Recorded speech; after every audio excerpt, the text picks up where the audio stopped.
விருச்சகம் ராசி நண்பர்கள், சகோதர சகோதரிகள் அனைவருக்கும் எனது கனிவான வணக்கங்கள்.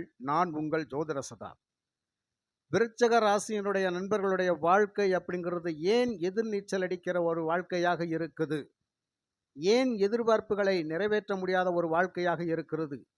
எதிர்பார்த்து எதிர்பார்த்து ஏன் ஏமாற்றங்களை சந்திக்க வேண்டிய கட்டாயம் வருகிறது? ஏன் நம்பிக்கையாக இருக்கக்கூடியவர்களோட நமக்கு நம்பிக்கைக்கு துரோகம் செய்கின்றார்கள்?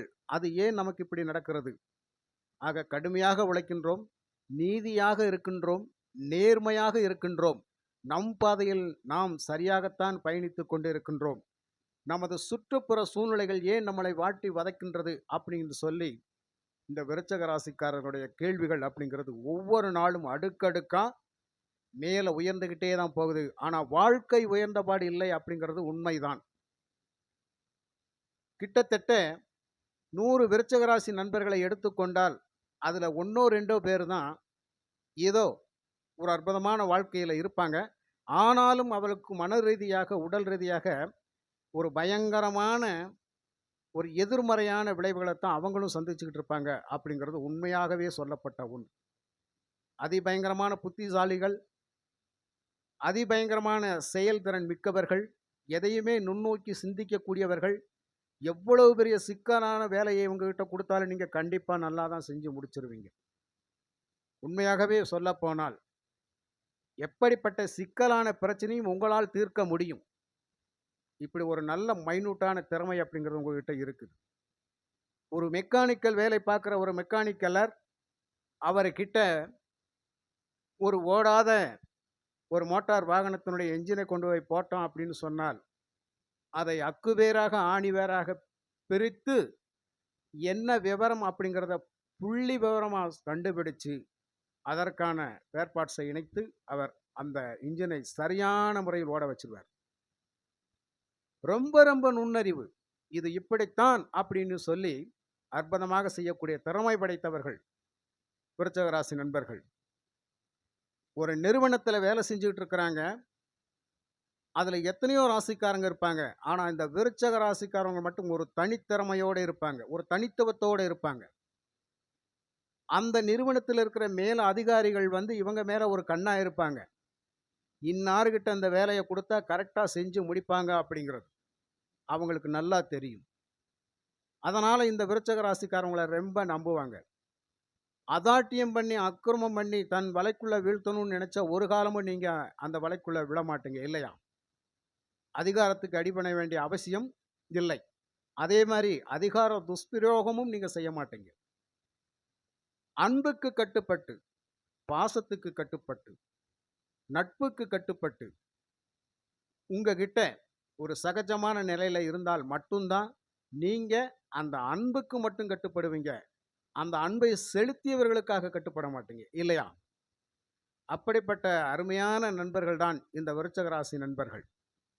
ஆனால் இப்படியெல்லாம் செயல்திறன் மிக்க இந்த விருச்சக ராசி நண்பர்களுக்கு வாழ்க்கை அப்படிங்கிறது ஒரு முன்னேற்றமான பாதையில் இல்லையே. கடுமையான உழைப்பு இருக்குதுங்க ஐயா. ஒவ்வொரு நாளும் உச்சத்துக்கு போகணும் அப்படிங்கிற ஒரு பயங்கரமான எதிர்பார்ப்பு இருக்குது ஐயா. ஒவ்வொரு நாளும் இலக்கை நோக்கியே குறி வச்சுக்கிட்டே இருக்கோம் ஐயா. ஆனாலும் அந்த குறி தப்பி விடுகிறதே. 16 அடி ஏறி மேலே உச்சத்துக்கு போகணுன்னு தான் நினைக்கிறேன். 7 அடி ஏறின உடனே 4 அடியில் சரிக்கு கீழே வந்துடுறேனுங்க ஐயா. இதுதான் என்னுடைய வாழ்க்கை. என்னையா காரணம்? ஏன் எனக்கு இந்த நிலைமை? காலபுருஷ தத்துவத்தின்படி 8வது ராசி மறைபொருள் ரகசியங்களை குறிக்கின்ற இடம் ஆயுள் ஸ்தானம். இந்த உடலில் ஆயுள் மறைந்திருக்கின்றது. இந்த ரகசியத்தை யாரால் கண்டுபிடிக்க முடியும்? அப்படிப்பட்ட ராசிதான் இந்த விருச்சக ராசி. புதையல் ரகசியங்களை சொல்லக்கூடிய ராசி. பட்டம், பதவி, புகழ், அந்தஸ்துகளை குறிக்கக்கூடிய ராசி. அதே ராசியில் தான் அவமானங்களும் அசிங்கங்களும் ஒளிந்திருக்கும். எந்த நேரத்தில் என்ன நடக்குமோ அப்படின்னு சொல்லி பதட்டத்தோடு இருக்கக்கூடிய நபர்களும் இவர்கள்தான். ஆனால் இறைபக்தி ஒன்று அவசியம், நிச்சயம் இவர்களுக்கு இருக்கும். அற்புதமான நல்ல மனிதர்கள். அந்த அற்புதமான நல்ல மனிதர்கள் என்ற பெயர் மட்டும் இருந்தாலும் கூட அந்த பெயரை தக்க வைப்பதற்காக கூட இவர்கள் ஒவ்வொரு நாளும் கடுமையாக நீங்க போராடிக்கிட்டு தான் இருப்பீங்க. இது ஏன் ஐயா? இந்த கேள்விக்கு ஒரு விடை வேணும் இல்லையா? கடவுள் ஏன் எங்களை இந்த அளவுக்கு சோதிக்கணும்? என்ன பாவம் செய்தோம்? அந்த அளவுக்கு 12 பாவங்கள் இருக்கக்கூடிய இந்த 8ஆம் பாவகம் மோசமான பாவகமா? ஒரு விதத்தில் சொல்லப்போனால் இந்த 8ஆம் பாவகம் இல்லை என்றால் மற்ற 11ஆம் பாவங்கள் 11 பாவங்களும் இல்லை. இந்த உடல் உயிர் இருக்கும் வரை சுகபோகமாக வாழ நினைக்கும். இந்த ஆவி பிரிந்துவிட்டால் அந்த உடலுக்கு நேர்கின்ற விளைவுகள் எப்படி இருக்கும்? ஒரு நிமிஷம் நினைச்சு பாருங்க. அப்படிப்பட்ட ராசி தான் இந்த விருச்சக ராசி. இந்த விருச்சக ராசியில விசாகம் நட்சத்திரம் 4ஆம் பாதத்தில் ஒருத்தர் பிறக்கிறாரு அப்படின்னு சொன்னால் அவர் குரு திசையில் பிறக்கிறார். இந்த குரு பகவான் விருச்சக ராசிக்கு 2ஆம் அதிபதி, தனவாக்கு குடும்பாதிபதி. 5ஆம் அதிபதி என்று சொல்லக்கூடிய மனதை பற்றி சொல்லக்கூடிய பூர்வீக புண்ணியஸ்தானத்தை சொல்லக்கூடிய புத்திர பாக்கியத்தை சொல்லக்கூடிய அற்புதமான அதிர்ஷ்ட வாய்ப்புகளை சொல்லக்கூடிய ஸ்தானம், குலதெய்வ ஸ்தானம் என்று சொல்லக்கூடிய 5ஆம் அதிபதியும் இந்த குரு பகவான் தான். இப்படிப்பட்ட இந்த குரு பகவானுடைய திசையில் பிறக்கின்ற விருச்சக ராசி நண்பர்களுக்கு பிறந்தவுடனே இந்த குரு திசை அப்படிங்கிறது ஒரு 10 வருஷம் இருப்பில் பிறந்திருந்தாங்கன்னா அதுக்கப்புறம் 10 வருஷம் கழிச்சு இந்த குரு திசை முடிஞ்சு விடும். அந்த குரு திசை முடிஞ்சவுடனே அடுத்த மறு நிமிஷம் என்ன நடக்கும்? சனி திசை ஆரம்பிச்சிடும். உண்மையாகவே இந்த விருச்சக ராசிக்கு 3ஆம் அதிபதியும் 4ஆம் அதிபதியும் சனி பகவான். ஆக இந்த சனி பகவானுடைய திசை அப்படிங்கிறது மாரக திசை. உண்மையாகவே மாரக திசை. 19 வருஷம் ஒரு குரு திசையில் 10 வருஷம் இருப்பில் பிறந்திருந்தால் இந்த சனி திசை முடிகின்ற போது 29 வருஷம் ஆயிருக்கும், 29 வயசாயிருக்கும். இந்த 29 வயசு இளமையிலேயே பயங்கரமான ஒரு துன்பத்தை அனுபவிச்சுட்டு இருப்பாங்க இந்த விருச்சக ராசி விசாகம் நட்சத்திரத்தில் பிறந்தவங்க. ஆக சனி திசை அப்படிங்கிறது மிக மிக கடுமையான விளைவுகளில் இவங்களுக்கு கொடுத்துக்கிட்டு இருக்கும். படிக்கிற காலத்திலையும் சரி, இளமையிலே வேலைக்கு போகிற காலத்திலையும் சரி, எந்த ஒரு விஷயத்திலுமே அவ்வளவு சீக்கிரம் எடுத்த உடனே தொட்டது துளங்கி முன்னேறி வர முடியாது. அந்த அளவுக்கு சனி திசை ஆரம்பத்திலேயே ஒரு வாட்டி எடுத்துரும். அது முடிஞ்சது, புதன் திசைக்கு போயிடுவோம். புதன் திசை போன உடனே என்ன ஆகும்? அவர் அஷ்டமாதிபதி திசை. அடுத்தாப்புல அபிலாசைகளை நிறைவேற்றி தரக்கூடிய 11ஆம் அதிபதியும் அவர்தான். ஆக எதையெல்லாம் அந்த 29 வயசுக்கு மேலே குடும்பம் வேலை அப்படின்னு சொல்லி வருகின்ற பொழுது அந்த இடத்துல அந்த குடும்ப தேவைகளை பூர்த்தி செய்ய முடியாது. வருமானங்கள் அப்படிங்கிறது நிறைவாக இருக்காது. ஏனென்று சொன்னால் அந்த புதன் அஷ்டமாதிபதி. அந்த நேரங்களில் ஒவ்வொரு இடங்கள்லையும் அசிங்கப்பட்டு அவமானப்பட்டெல்லாம் சில பேர் வாழ வேண்டிய கட்டாயத்தில் இருப்பாங்க. பேருக்கு களங்கம் வந்துக்கிட்டு இருக்கும். அந்த மாதிரியான இக்கட்டான சூழ்நிலையெல்லாம் அவங்க வாழ்ந்துக்கிட்டு இருப்பாங்க. ஆக 11ஆம் அதிபதி புதன் தான். அவரே அஷ்டமாதிபதி என்றும்போது அபிலாசைகளை பூர்த்தி செய்ய முடியாது. ஆக எதற்கெல்லாம் ஆசைப்படுகின்றார்களோ அந்த ஆசைகளெல்லாம் அவருக்கு நிராசைகளாகி விடுகிறது இல்லையா? அப்போ அந்த புதன் திசையிலும் அவர்கள் பாதிக்கப்படுகிறார்கள். ஆக இந்த புதன் திசை முடிஞ்சு அதுக்கப்புறம் கேது திசை வரும். இந்த கேது திசை காலத்தில் அவங்களுக்கு ஒரு ஞானோதயம். ரொம்ப கஷ்டப்பட்டோம், வாழ்க்கை ஒரு நரக வேதனை ஆயிடுச்சு அப்படின்னு சொல்லி ஆண்டவனை தரிசிக்கக்கூடிய ஒரு சூழ்நிலை வரும். ஆண்டவனை தரிசிக்கணும்னு ஒரு சூழ்நிலை வரும். அப்போ அந்த நேரத்தில் இவங்க இறைவனைத்தான் காலை இறுக்கமாக பிடிச்சிக்கிடுவாங்க. உண்மையாகவே இந்த விருச்சக ராசி விசாகம் நட்சத்திரத்தில் 4ஆம் பாதத்தில் பிறந்த நண்பர்கள் இறைவனுடைய பாதங்களை இறுக்கமாக பற்றி பிடிச்சு ஒவ்வொரு நாளும் வேண்ட ஆரம்பிச்சிருவாங்க. ஏன்னா கேது பகவான் பட்டதுக்கு அப்புறம்தான் ஞானத்தை கொடுப்பார் அப்படிங்கிற மாதிரி அப்படி ஒரு சூழ்நிலை இருப்பாங்க. அதுக்கப்புறமா தான் சுக்கிர திசை ஆரம்பிக்கும். இந்த சுக்கிர திசை ஆரம்பித்து ஒரு வழியாக 20 வருஷம். ஆக இந்த 20 வருஷம் முடிகின்ற பொழுது கிட்டத்தட்ட 70 வயசு ஆயிரும் அவங்களுக்கு இல்லையா? ஒரு விசாக நட்சத்திரம் 10 வருஷம் இருப்பில் பிறந்திருந்தால் இந்த சுக்கிர திசை முடிகிறது 70-73 வருஷம் ஆயிரும். ஆக இந்த சுக்கிர திசையாவது அவங்களுக்கு ஒரு அற்புதமான வாழ்வாதாரத்தை கொடுக்குமா என்று கேட்டால், கஷ்டப்பட்டு போராடி ஏதோ ஒரு சந்தோஷமாக உட்கார போகிற, தன்னை ஆசுவாசப்படுத்தி உட்கார போகிற நேரத்தில் ஒரு சந்தோஷப்பட்டிருப்பாங்க. அந்த நேரத்தில பணம், பொருள் அம்புட்டும் விரயமாகி போய்க்கிட்டே இருக்கும். ஆக அந்த டயத்திலும் அவங்களால நிம்மதியா இருக்க முடியாது. காரணம் 7ஆம் அதிபதி என்று சொல்லக்கூடிய ஒரு சுக்கிரன், 12ஆம் அதிபதியும் அவர்தான். ஆக நண்பர்கள், கூட்டாளிகள், வெளி வட்டார பழக்கவழக்கங்கள், கலத்தரம் அத்தனை வழியிலும் இவர்கள் நிறைய பாதகங்களை சந்திச்சுருவாங்க. அவங்க மூலியமாக சொத்து சுகத்தை எல்லாம் இழக்க வேண்டிய கட்டாயத்துக்கு வந்துருவாங்க. ஆக உடன் இருப்பவர்கள் அத்தனை பேரும் சுரண்டி எடுத்துட்டு போயிருவாங்க. நம்பிக்கைக்கு பாத்திரமா இருக்கவங்களாம் நம்பிக்கை துரோகம் பண்ணுவாங்க. பல வழியிலையும் இவங்க வேதனைகளைத்தான் சந்திப்பாங்க. ஆக எந்த வழியிலையும் நடக்கக்கூடிய தசை தசாபுத்திகள் இவங்களுக்கு அதிகமாக நன்மை செய்யக்கூடாத அளவில் இருக்கும். இது விசாக நட்சத்திரத்தில் பிறந்தவங்களுடைய விதி. அதே மாதிரி அனுச நட்சத்திரத்தில் பிறக்கிறாங்க. பிறக்கின்ற பொழுதே சனி தசை. விருச்சிக ராசிக்கு பிறக்கின்ற பொழுதே கர்ம தசை. இந்த அனுஷ நட்சத்திரம் அப்படிங்கிறது சனி பகவானுடைய நட்சத்திரம், 3ஆம் அதிபதி, மாரகாதிபதி. இளமையிலேயே குடும்பத்தில் கஷ்டத்தை கொடுத்துருவார். பல வழிகளில் வேதனைகளை, தொந்தரவுகளை கொடுத்து வாழ்க்கையில் ரொம்ப கஷ்டம். ஒரு 15 வருஷம் இருப்பிலையெல்லாம் இந்த சனி திசை இருந்து பிறந்துட்டா அந்த குடும்பத்தில் எக்கச்சக்கமான பிரச்சனைகள் இருக்கும். ஆக இளமையிலேயே துன்பங்களை பார்த்து பார்த்து பார்த்து பார்த்து மனசு நொந்து போயிடுவாங்க. அதுக்கப்புறமா என்ன திசை வரும்? புதன் திசை தான் வரும். நல்லா படிக்கக்கூடிய சூழ்நிலை இருக்கும். ஆனால் அஷ்டமாதிபதி படிப்பை கொடுப்பாரு. அந்த படிக்கின்ற காலத்தில் காதல் அது இதுன்னு சொல்லி, விளையாட்டுத்தனமான சொல்லி அது இதுன்னு சொல்லி ஈடுபட்டு நிறைய பிரச்சனைகளில் மாட்டி அவங்க சிக்கல்களுக்கு ஆளாயிருவாங்க. கடுமையாக உழைப்பாங்க. இந்த அனுச நட்சத்திரத்துக்காரங்க கடுமையான உழைப்பாளிகள். சனி பகவான நட்சத்திரம் உழைப்பாளி. ஆக இப்படியெல்லாம் அந்த புதன் திசையிலும் இவர்கள் அதிபயங்கரமாக கஷ்டப்பட்டு கொண்டிருப்பார்கள். அந்த இடத்துல வந்து அபிலாஷைகள் பெற்றார். குடும்பத்துக்குள்ளே போவாங்க. மன வாழ்க்கை, பிள்ளை குட்டிகள், வருமானத்தை நோக்கி ஒவ்வொரு நாளும் எதிர்பார்த்து ஓடிக்கிட்டு இருப்பாங்க. ஆனால் எந்த இடத்துலையும் அவங்களால அதிகமான பூர்த்தி செய்து வர முடியாது.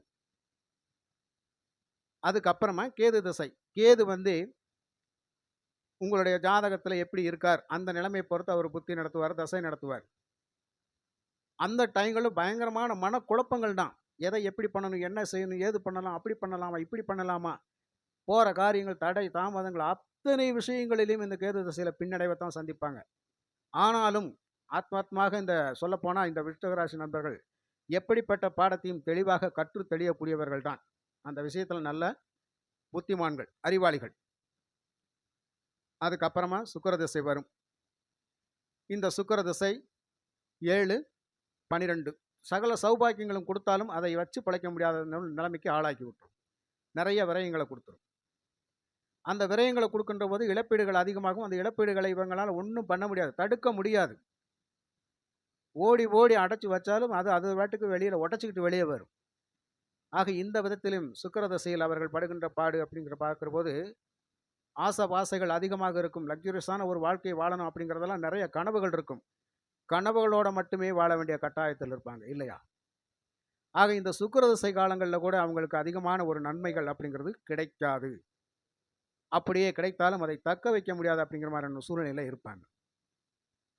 கடைசியா சூரிய திசை வரும். இந்த சூரியன் 10ஆம் அதிபதி தான். 10ஆம் அதிபதி அப்படிங்கிற போது இவங்களுக்கு தொழில் சம்பந்தப்பட்ட விஷயங்களும் நல்லா தான் இருக்கும். ஆனாலும் இறுதி காலங்களில் என்ன வேலை செஞ்சு எப்படி நம்மளுடைய வாழ்வாதாரத்தை எப்படி டர்ன் பண்ணி கொண்டு வருது அப்படிங்கிற ஒரு கேள்விக்குறியோடு உட்கார்ந்துருக்க வேண்டிய கட்டாயத்துக்கு வந்துடுவாங்க. ஆக இப்படியெல்லாம் ஒவ்வொரு தசையும் தசாபுத்தியும் இவர்களை வாட்டி வதைத்து கொண்டு இருக்கும். இதனாலேயே முக்கால்வாசி விருச்சிக ராசி நண்பர்கள், அனுச நட்சத்திர நண்பர்கள் சீக்கிரமாக முன்னுக்கு வர முடியாத ஒரு சூழ்நிலையில் இருப்பாங்க. 100ல் 1-2 பேர் அது வந்து அவங்களுடைய கர்மவினை பயன் அப்படின்னு ஒன்று இருக்கும். அதுக்கப்புறமா பார்த்தீங்க அப்படின்னு சொன்னால் இதே விருச்சிக ராசி நண்பர்கள் கேட்டை நட்சத்திரத்தில் பிறந்திருப்பாங்க. பிறக்கின்ற பொழுதே கேட்டை நட்சத்திரத்தில் பிறந்திருக்கின்ற பொழுது என்ன ஆகும்? புதனுடைய நட்சத்திரம். அருமையான கல்வி அறிவு, அருமையான சிந்தனைகள், தெளிவான சிந்தனைகள், எழுத்தாளர்கள், பேச்சாளர்கள், அற்புதமானவர்கள். இப்படியெல்லாம் கேட்டை நட்சத்திரத்தில் பிறப்பார்கள்.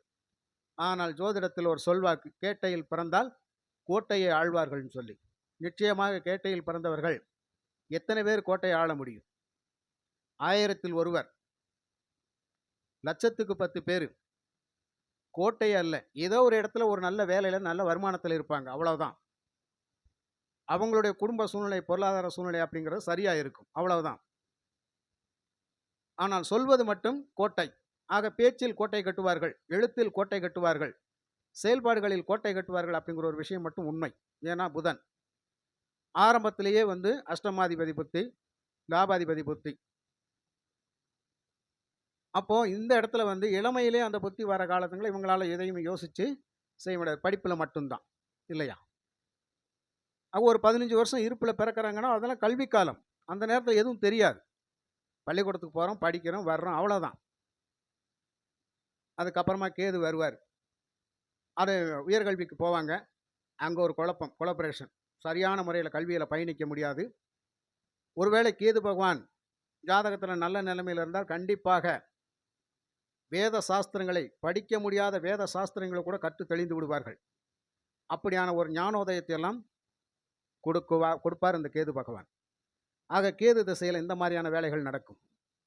அதுக்கப்புறமா சுக்கிர திசை வந்துரும். சுக்கிர திசையில கேட்டை நட்சத்திரத்துக்காரர்கள் சம்பாத்தியத்துக்கு தயாராகி, சம்பாத்தியத்தை தேடி போய் ஒரு நல்ல வேலை இருந்து, அந்த வருமானத்தை வச்சு தனக்கான சுகபோக வாழ்க்கை அப்படிங்கிறது, ஒரு கணவன் மனைவி அப்படிங்கிற உறவுகள் வந்து இல்லற வாழ்க்கைக்குள் போய் குழந்தை குட்டைகளாகி ஓரளவுக்கு வாழ்ந்துகிட்டு இருப்பாங்க. ரொம்ப எடுத்து சொல்ற அளவுக்கு கிடையாது. ஓரளவுக்கு அந்த ஒரு மீடியமான லைஃப்குள்ள அவங்க போயிட்டு இருப்பாங்க. ஏன்னா சுக்கிரன் 7ஆம் அதிபதி, அவரே 12ஆம் அதிபதி, விரையாதிபதி. ஆக இந்த இடத்துல கேட்டை நட்சத்திரக்காரர்கள் தன் குடும்பம், தன் பிள்ளைகள், உற்றார் உறவினர்கள், நண்பர்கள் அப்படின்னு சொல்லி ஆத்மார்த்தமா எல்லாத்தையும் விட்டு கொடுத்து வாழ்ந்துகிட்டு இருப்பாங்க. எதையுமே ஒரு பிடிப்புத்தன்மையோட இருக்கணும்னு அவங்களுக்கு அது தோணாது. தோணுனாலும் இவங்களால வச்சிருக்க முடியாது. கேட்டா கொடுக்கக்கூடிய ஒரு சூழ்நிலையில இருப்பாங்க. எதையுமே எளிதில் நம்பிடுவாங்க. ஆக இப்படியெல்லாம் நம்பி சில வேலைகளெல்லாம் செய்து தன்னுடைய வாழ்க்கை காலத்துல வந்து அந்த சுக்கிர தசை நடக்கின்ற காலத்துல நிறைய பொருள் இழப்பீடு, பண இழப்பீடு, மன நிம்மதி இழப்பீடு இதெல்லாம் அவங்களுக்கு போயிரும். இந்த மாதிரி தான் போயிட்டு இருப்பாங்க. அந்த சுக்கிர தசை முடிஞ்சோன்னா சூரிய தசை வரும். அப்புறம் ஒரு வேகம், நல்லா வரணும், நல்லா உயர்ந்த இடத்துக்கு வரணும் அப்படின்னு சொல்லி அப்பயும் ஒரு உத்வேகத்தோடு இருப்பாங்க. நிறைய பேருக்கு வந்து இந்த அரசு துறையில் இருக்கவங்களுக்கெல்லாம் வந்து அந்த நேரத்தில் ஒரு நல்ல போஸ்டிங் அப்படிங்கிறதெல்லாம் வந்து பதவி உயர்வு இந்த மாதிரி வர்றது, வேலைகளை கேட்டு ஊதியம் கூட நல்ல சிறப்பாக வந்துட்டு இருக்கும். எந்த வேலையில் இருந்தாலும் சரி, ஒரு கூலி வேலை பார்க்குறவருக்கு கூட அந்த நேரத்தில் வந்து அந்த சூரிய தசையில் வந்து அருமையாக செயல்பட்டுக்கிட்டு இருப்பார். அடுத்து வர்றது வந்து சந்திர திசை வரும். இந்த சந்திர திசை காலம் அப்படிங்கிறது வந்து இவங்களுக்கு வந்து பாக்கியாதிபதியினுடைய திசை. ஆனால் இந்த பாக்கியாதிபதி அப்படின்னு சொல்லக்கூடிய சந்திரன் விருச்சகத்தில் நீச்சம்.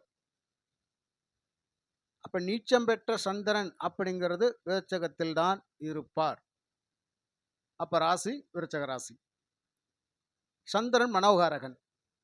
உடல் ரீதியாக, மன ரீதியாக என்ன பிரச்சனைகளை கொடுக்குமோ அந்த பிரச்சனைகளை அவர் கொடுப்பார். ஆக மனதளவில் எதையுமே உயர்வா சிந்திக்கிற போது அது நமக்கு நெகட்டிவான ஒரு பிரச்சனையில போய் நிற்கும். ஆத்மார்த்தமா சிந்திச்சு செயல்பட்டு முன்னுக்கு வரணும்னு நினைப்போம். ஆனால் அந்த இடத்துல வந்து நமக்கு மைனஸ் ஆகியிருக்கும்.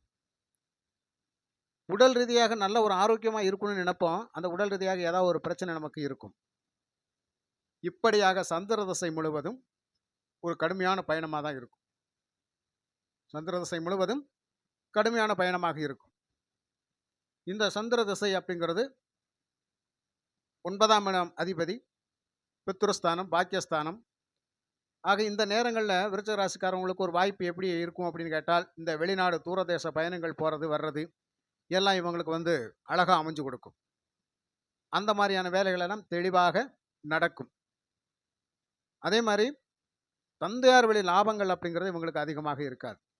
அந்த விதத்தில் வந்து இவங்க லாபத்தை எதிர்பார்த்து நடக்க முடியாது. எதிர்பார்ப்புகள் இருக்கும், ஆனால் எதிர்பார்ப்புகள் நிறைவேறாது. அவர்களால் வந்து ஒரு ஆதாயத்தை இவர்களால் அடைய முடியாது. ஆக விருச்சிக ராசிக்காரர்கள் தன் கையை உண்டி தானே தான் எந்திரிக்கணும் அப்படிங்கிற மாதிரி ஒரு அமைப்பில் தான் நிச்சயமாக இருப்பார்கள். அதனால தான் விருச்சிக ராசிக்காரவங்க வந்து மற்றவங்களுக்கு வந்து ஒரு தூணாக இருக்கிறாங்க. அதான் உண்மை. மற்றவர்களை தாங்கி பிடிக்கக்கூடிய தூண். அதனால தான் இவங்க வந்து என்னைக்குமே ஒரு போல்டா இருப்பாங்க. செயல்திறன் மிக்கவங்களா இருப்பாங்க. ஆனா அடுத்தவர்களுடைய பாரத்தை தாங்குகின்ற பொழுது இந்த இடம் எப்படி இருக்கும்? ஒரு அளவுக்கு தேங்க தாங்க முடியும். அளவுக்கு அதிகமா பாரம் ஏறுனா அச்சாணி ஒடிஞ்சிரும் இல்லையா? அந்த மாதிரியாக விருச்சிக ராசி நண்பர்கள் நெறைய பேர் வந்து இந்த சந்திர திசையில வந்து நெறைய பாதிப்புகள சந்திச்சுக்கிட்டு இருப்பாங்க. இப்படியாக விருச்சிக ராசிக்காரர்கள் நெறைய பிரச்சனைகளை சந்தித்து அவர்கள் வெளியேறி வருகின்ற பொழுது, அவர்களுக்கு அடுத்ததாப்புல செவ்வாய் திசை நடக்கும். அந்த செவ்வாய் திசையில போல்டா அத செய்யணும், இத செய்யணும், அப்படி இப்படி இருக்குன்னு சொல்லி பயங்கரமா முயற்சி பண்ணி வந்துகிட்டு இருப்பாங்க. ஏன்னா லக்னாதிபதி திசை, 6ஆம் அதிபதி கடுமையா முயற்சி முன்னேறணும்னு நெனைப்பாங்க. இறுதி காலங்கள் அப்படிங்கிறது வந்து அந்த எதிர்பார்ப்புகள அதிகமா தூண்டிவிடும். அந்த நேரங்கள்ல சில நேரங்கள்ல வந்து பற்றாக்குறைகள் ஏற்பட்டு, அந்த கடன் பிரச்சனைகள சமாளிக்க முடியாம இருக்கும். நெறைய எதிரி தொல்லைகள் இருக்கும். எதிர்பார்ப்புகள் நிறைவேற மாரியான இருக்காது. அப்ப கடினமான உழைப்புக்கேற்ற ஊதியம் அப்படிங்கிறதெல்லாம் அந்த நேரத்துல விரயமாயிட்டு இருக்கும். உடல் ரீதியாக நெறைய பிரச்சனைகள சந்திச்சிருப்பாங்க. ஆக இந்த வகையிலும் கூட விருச்சிக ராசிக்காரர்களுக்கு இறுதியாக வந்து இப்படி ஒரு சூழ்நிலை தான் இருக்கும். இதுல வந்து நான் வந்து ஒரு மேலோட்டமான பலன தான் நான் சொல்லியிருக்கிறேன். பொதுவா தசை தசாபுத்தி அப்படிங்கிறது ஒரு பக்கம் இருக்கும். நான் சொல்லக்கூடிய வந்து தசை காலங்கள் மட்டும் தான் சொல்லியிருக்கிறேன். இடையில வந்து புத்தி காலங்கள் என்ன பண்ணும் அப்படிங்கிறதெல்லாம் நான் சொல்ல கிடையாது. சனி திசை 19 வருஷம். இதுக்கு இடையில வந்து 9 கிரகங்களும் 9 புத்தி நடத்தும். அந்தந்த டயத்துல என்னென்ன நடக்கும் அப்படிங்கிறத விலாவாரியா சொல்லணும்னா இந்த வீடியோவே 1 மணி நேரத்துக்கு மேல 1 1/2 மணி நேரம் கூட ஆயிரும். ஆனால் இதெல்லாம் இதுல சொல்லப்பட்டது அப்படிங்கிறது வந்து ஒரு மேலோட்டமான விஷயம் தான். விருச்சிக ராசியை பற்றிய ஒரு மேலோட்டமான விஷயம். மேலோட்டமான விஷயத்திலேயே இவ்வளவு இருக்குது. இன்னும் நல்ல ஆழமா ஆராய்ச்சி பண்ணி சொல்லணும் அப்படின்னு சொன்னால், நிறைய விஷயங்கள வெளிய கொண்டு வரலாம். இல்லையா? இதுதான் விருச்சிக ராசிக்காரங்களுடைய நிலை. இதனால தான் நிறைய நண்பர்கள் விருச்சிக ராசியை பத்தி வீடியோ பார்க்கின்ற பொழுது எதிர்ப்புகள் தெரிவிக்கின்றார்கள். நிறைய எதிர்ப்புகளை குடுக்கறதுக்கு காரணம் இதான். ஆனா இப்ப காரணம் என்னன்னு சொல்லி கொஞ்சமாவது நீங்க யோசனை பண்ணி பாருங்க. ஒரு 1000 பேருக்கு சொல்லக்கூடிய ராசி பலன்கள் அப்படிங்கிறது ஒரு சில பேருக்கு தான் பொருந்தும். அவங்க அந்த ராசியில வந்து பிறந்திருக்கிறாங்க அப்படின்னு சொன்னால், மற்ற கிரகங்கள் இருக்குது இல்லையா? மற்ற பாவகத்தினுடைய கிரக அமைப்புகள் எப்படி இருக்குன்னு பார்க்கணும் இல்லையா? அப்ப இதையெல்லாம் வச்சு பார்த்து அலசி ஆராய்ஞ்சு பார்த்து தான் பலன் சொல்ல முடியும். மேலோட்டமான பலன் நமக்கு ஒத்து வராது. ஆனாலும் விருச்சிக ராசியை பற்றிய ஒரு மேலோட்டமான விஷயம் அப்படிங்கிறது இந்த பதிவுல நான் சொல்லியிருக்கிறேன். இதான் உண்மை. அப்படி இருக்கின்ற பொழுது உங்க ஜாதகத்துல, உங்க பிறப்பு ஜாதகத்துல உங்களுக்கு நடப்பு தசை தசாபுத்திகள் எப்படி போனாலும், அதுல புத்தி காலங்கள் அப்படிங்கிறது சில நல்ல பலன்களை தரக்கூடிய அமைப்பில் இருக்கும்.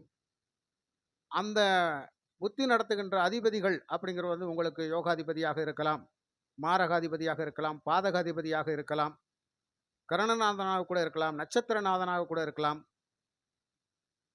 அப்ப திதி யோகத்தின் பிரகாரமெல்லாம் நிறைய பலன் நம்ம அலசி ஆராய்ஞ்சு பார்த்து தான் ஒரு தெளிவான முடிவுக்கு நம்ம வர முடியும். இல்லைங்களா? இப்ப இத்தனை விஷயங்கள் இருக்கின்ற பொழுது, பொதுவா கோச்சார பலனை வச்சு நம்ம எந்த முடிவுக்கு வர முடியுமா? முடியாது. அதனால தான் வந்து ஒவ்வொரு பதிவிலும் வந்து ஜென்ம ஜாதகத்தை பாருங்கள். கோச்சார பலன்கள் வந்து பொதுவான விஷயம். இதை முழுசாக எடுத்துக்கிட்டு பயணிக்க முடியாது அப்படிங்கிறத எல்லாருமே சொல்லிக்கிட்டு தான் இருக்கிறாங்க.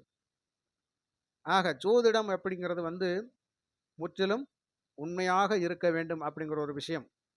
அப்ப இந்த ராசிக்கு இந்த தசை தசா புத்திகள் இப்படிதான் பயணிக்கும், இப்படிதான் பலனை கொடுக்கும் அப்படின்னா அதை மாற்ற முடியுமா? சுக்கிர தசை வந்துருச்சு, கோடி கோடியா பணம் கொட்டும்னா சுக்கிரன் நீங்க பிறந்த நாம யோகத்துல யோகாதிபதியாக இருந்தால் கண்டிப்பாக கொடுத்தே தீர்வார். அதுல எந்த ஒரு மாற்றம் கிடையாது. எந்த இடத்துல இருந்தாலும் கொடுப்பார். எந்த அளவுக்கு கொடுக்கிறாரோ அந்த அளவுக்கு சுகபோகமாகவும் வாழ வைப்பார். அதுவும் ஒரு மாற்று கருத்து கிடையாது. அதனால சுய ஜாதகங்கள் தான் உங்களுடைய பலன்களை தெளிவாக தீர்மானிக்கும். கோச்சார பலன்கள் அப்படிங்கிறது உங்களை ஒரு மேலோட்டமா வழி நடத்தும். அப்பப்போ கோச்சார பலன்களில் ஒவ்வொரு கிரகமும் பயிற்சியாக இருப்பது அதற்கான பலாபலனை கொடுத்து கொண்டு போயிருக்கும். 10 விஷயங்கள்ல 2 விஷயம் நல்லதா இருக்கலாம். 100 விஷயங்கள்ல ஒரு 10 விஷயம் நல்லா நடந்திருக்கும். அது நடந்துட்டு இருக்கும். ஆனால் அதை நம்ம உற்று நோக்கி கவனிச்சிருக்க மாட்டோம். பணம் எதிர்பார்த்தேன் கிடைச்சிருச்சுங்க, வேலைக்கு போனேன் வேலை கிடைச்சிருச்சு, எதிர்பார்த்த மாதிரியே எனக்கு ஒரு நல்ல மனைவி அமைஞ்சிட்டாங்க, நல்ல கணவர் அமைஞ்சிட்டாங்க, இதெல்லாம் வந்து நடந்துகிட்டு இருக்கும். ஆனா இதெல்லாம் பெருசா எடுத்துக்க மாட்டோம். நமக்கு என்ன? நிறைய பணம் வரணும், நிறைய லக்ஸூரியஸா வாழணும். இது ஜாதகத்துல இடம் இருக்கா? இந்த மாரி தான் நம்ம கேட்டுக்கிட்டு இருப்போம். சரிங்களா? இதுதான் மேலோட்டமான உண்மை. இந்த நிலையை மாற்றி அமைப்பதற்கு இறைவன் ஒருவரால் தான் முடியும். ஆனாலும் நடைமுறை வாழ்க்கையில அன்றாடு நமக்கு நடக்கக்கூடிய நிகழ்வுகள்ல நாம சாமர்த்தியமா நல்லது எது, கெட்டது எதுன்னு பார்த்து நாம தான் புரிஞ்சு நடந்து வாழ்ந்துக்கிறணுமே தவிர வேறொன்றும் இல்லை. ஆக ஆண்டவன் நம்ம தலையில, விருச்சிக ராசியினோட தலையில இப்படித்தான் எழுதியிருப்பார். இதை மாற்ற முடியுமா? அது அவரால் தான் முடியும். நண்பர்களே, இந்த பதிவு நான் உங்களுக்கு மேலோட்டமான பலனைத்தான் நான் சொல்லியிருக்கிறேன். இன்னும் ஆழமான விஷயங்கள் எல்லாம் உங்களுக்கு நான் சொல்லலை. அப்படி ஆழமா சொல்லணும் அப்படின்னு சொன்னால் இந்த காணொளி இன்னும் 1 மணி நேரம் நீடிக்கும். அவ்வளவு விஷயங்கள் இருக்குது. எண்ணற்ற எக்கச்சக்கமான விஷயங்கள் இருக்குது இந்த விருச்சிக ராசிக்காரங்களை பற்றி சாதாரணமாக சொல்லணும்னாலே. ஆக நான் சொன்னது 10ல் 1 பங்கு தான். இன்னும் 9 பங்கு விஷயங்கள் இருக்குது நண்பர்களே. மற்றும் ஒரு நல்ல பதிவில் நான் உங்களை சந்திக்கின்றேன். நன்றி, வணக்கம்.